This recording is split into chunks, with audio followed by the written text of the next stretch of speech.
Fiji is the 55th least corrupt nation out of 175 countries, according to the 2005 Corruption Perception Index reported by Transparency International. And here with us on the show is Betty Lin from the Fiji Independent Commission Against Corruption to tell us more about corruption and anti-corruption work here in this country. Welcome to the show, Betty. Thank you, Christiana. Now, first of all, tell us about how FICAC came to be. When was it started and what was the idea behind its inception?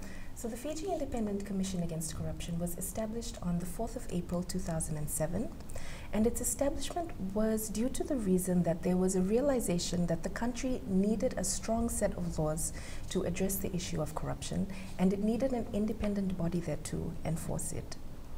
Now, for those who might be wondering, how credible really is FICAC? Well, in the 2013 Constitution, FICAC is recognized in Chapter 5 as the independent body responsible for instituting, investigating, and conducting criminal proceedings against any corruption case in the country. So, in that way, the work of the Commission speaks for itself over the last 12 years in terms of the investigations conducted, the nature of the cases produced before the courts, the convictions that we've obtained. So our work speaks for itself in terms of credibility. Now, Betty, how does the organization ensure that its values and mission is fulfilled? So the Commission operates on 5 values, and these are commitment, professionalism, impartiality, integrity, and independence. So these values don't need any further elaboration because I'm sure it's very clear to everybody. And so these 5 values are instilled in every FICAC officer, no matter what role they play in the Commission. And this enables them to be able to promote transparency and accountability in all the work that they carry out with all the different bodies that they deal with. And this, in turn, helps to promote transparency and help to create sustainable development. Now, how important is the existence of FICAC in a country with a demography like that here in Fiji?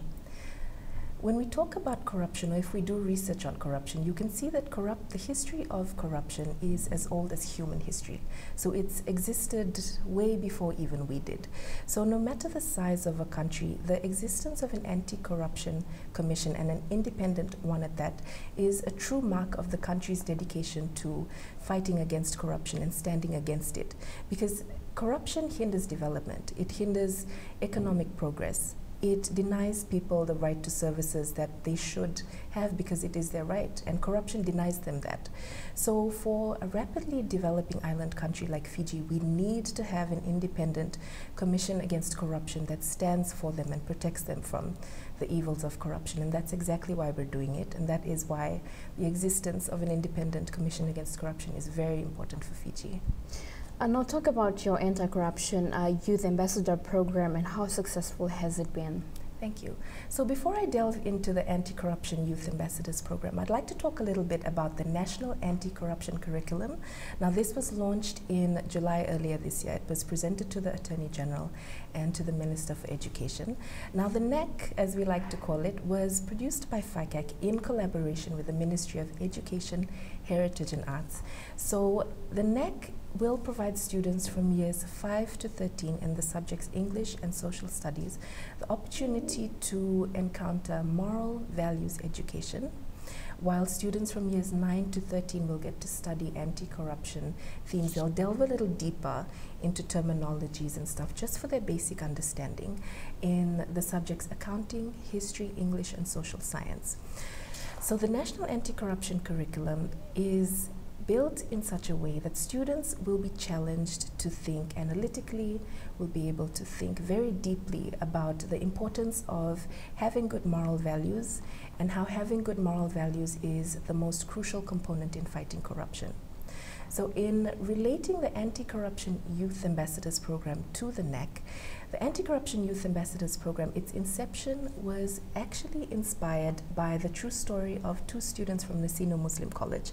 So I'm sure many may be familiar with it because it was on the radio, it was on the TV, it was in the cinemas, but I'll tell it anyway.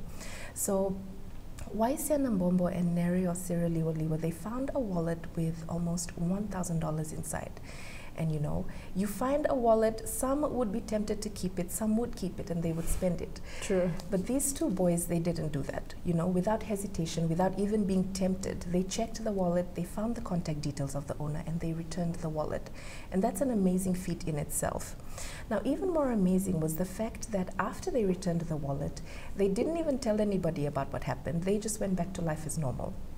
So the only way, or the only reason the story came out was because the owners of the wallet actually went back to the school to say thank you to the two boys for finding and returning it. So it was then that the principal, he contacted the media, he created honesty awards, and he awarded the two boys these honesty awards in the school. And it was only after the story broke on the media that FICAC found out about it. And you know, we were inspired, because here we are launching a national anti-corruption curriculum, trying to instill and inspire acts like these, and these two boys did that. And I know there are many other young Fijians doing things like this, so that is why this program is there for them.